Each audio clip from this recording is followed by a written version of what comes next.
उत्तराखंड में भले ही मौसम सर्द है, लेकिन सियासी पारा चरम पर है। चुनावी समर में नेताओं की सियासी जंग ने माहौल में गर्मी ला दी है और प्रत्याशियों के ऐलान के बाद भाजपा और कांग्रेस के खेमे में सबसे ज्यादा परेशानी बागियों ने खड़ी कर दी है। दोनों दलों के कई नेता बगावत पर हैं। आपको बता दें कि 60 से ज्यादा बागी नेता चुनावी मैदान में उतर गए हैं और भाजपा में फिलहाल 16 और कांग्रेस में 12 बागी नेता पार्टी प्रत्याशियों के लिए चुनौती बने हुए हैं। अब पार्टी स्तर पर इन्हें मनाने की कोशिश शुरू कर दी गई है। पूर्व सीएम हरीश रावत की सीट लाल कुआं से पूर्व में घोषित उम्मीदवार संध्या डाला कोटी भी बगावत पर उतर गई हैं। भाजपा में पूर्व सीएम त्रिवेंद्र सिंह रावत की ओर से खाली की गई डोईवाला सीट पर तीन नेताओं ने अधिकृत प्रत्याशी के सामने निर्दलीय उम्मीदवार के तौर पर नामांकन पर्चा दाखिल कर दिया है। कांग्रेस की तरफ से पूर्व मंत्री शूरवीर सिंह सजवाड़ और मातंबर सिंह कंडारी भी बगावत का झंडा उठा चुके हैं।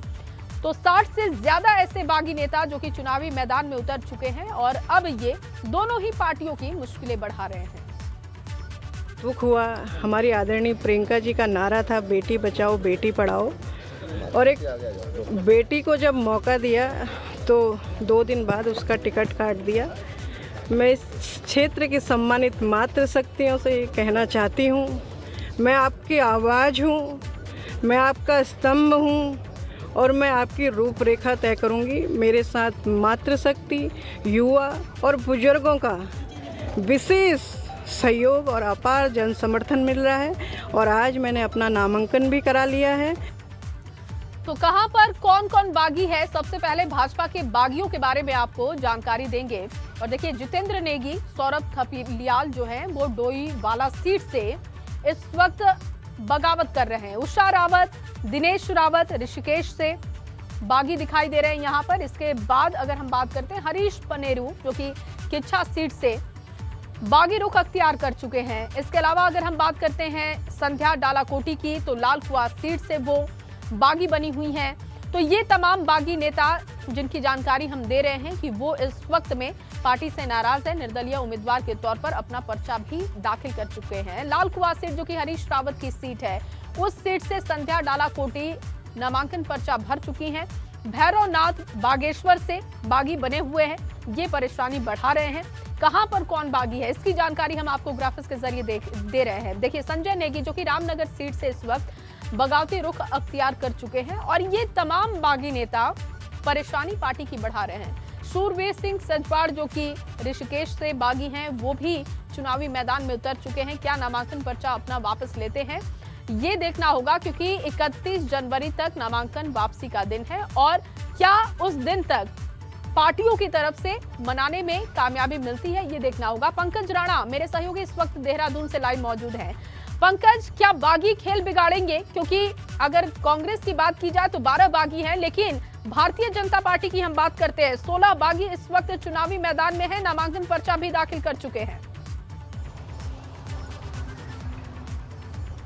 बिल्कुल जय, देखिए चुनावी माहौल में कल क्योंकि नामांकन का आखिरी दिन था और कल तक की जो जानकारी मिली है चुनाव निर्वाचन आयोग की तरफ से, उसमें 750 से ज़्यादा प्रत्याशी मैदान में उतरे हैं। सबसे ज़्यादा जो प्रत्याशी हैं वो देहरादून की 10 विधानसभा सीटों पर 144 प्रत्याशी मैदान में उतरे हैं। उनमें से सबसे ज़्यादा जो प्रत्याशी हैं वो पार्टियों से बगावत करके मैदान में उतरे हैं।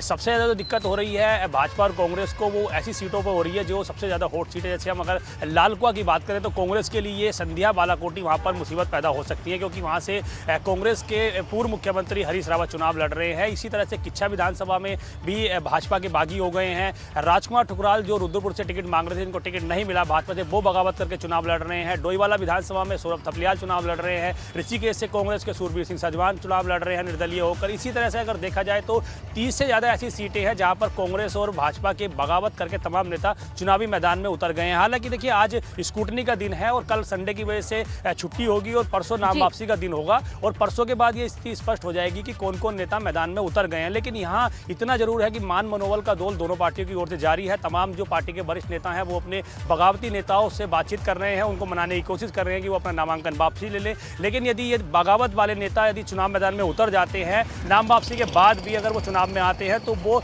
दोनों ही पार्टियों को खेल बिगाड़ सकते हैं। अधिकांश सीटों पर तमाम जो बगावती नेता हैं वो मैदान में उतर गए हैं। ऐसे में अगर ये देखा जाए, क्योंकि वो पिछले पिछले 5 साल से तैयारी कर रहे थे और तैयारी के दौरान अगर उन्हें 10 से 15 हज़ार वोटें भी मिलते हैं या कुछ भी वोट उन्हें वोट बैंक मिलता है तो निश्चित तौर पर दोनों ही पार्टी के लिए ये नुकसानदायक साबित हो सकता है। लालकुआं सीट पर हरीश रावत, क्योंकि 2 बार उन्होंने सीट बदलनी पड़ी, रामनगर सीट बदलनी पड़ी और फिर रामनगर से वो लालकुआं सीट पर गए और वहां पर संध्या डालाकोटी पिछले लंबे समय से चुनाव की दावेदारी कर रही थी, टिकट मांग रही थी और ऐसे में संध्या बालाकोटी का मैदान में उतर जाना हरीश रावत के लिए नुकसानदायक हो सकता है। हालांकि वो ये कह रहे हैं कि उनकी बातचीत हो गई है, वो मान गई हैं, लेकिन इसी तरह से अगर हम दूसरी सीटों की बात करें, ऋषिकेश की बात करें तो वहां पर सूरबीर सिंह सजवाण कांग्रेस के से बगावत कर गए हैं, वरिष्ठ नेता हैं, वहां से वो लगातार दावेदारी कर रहे थे, अभी तक वो माने नहीं है, लेकिन ये माना जा रहा है कि अगर 31 तारीख तक बातचीत हो जाती है पार्टी के नेताओं से तो वो नाम वापसी ले सकते हैं। लेकिन अभी देखिए ये जया कहा नहीं जा सकता है कि जो बगावती नेता है, जो बगावत करके पार्टी से निर्दलीय चुनाव लड़ रहे हैं, वो कौन कौन वापसी नाम लेते हैं, क्योंकि उनका ये कहना है कि वो पिछले 5 साल से जनता के बीच में थे।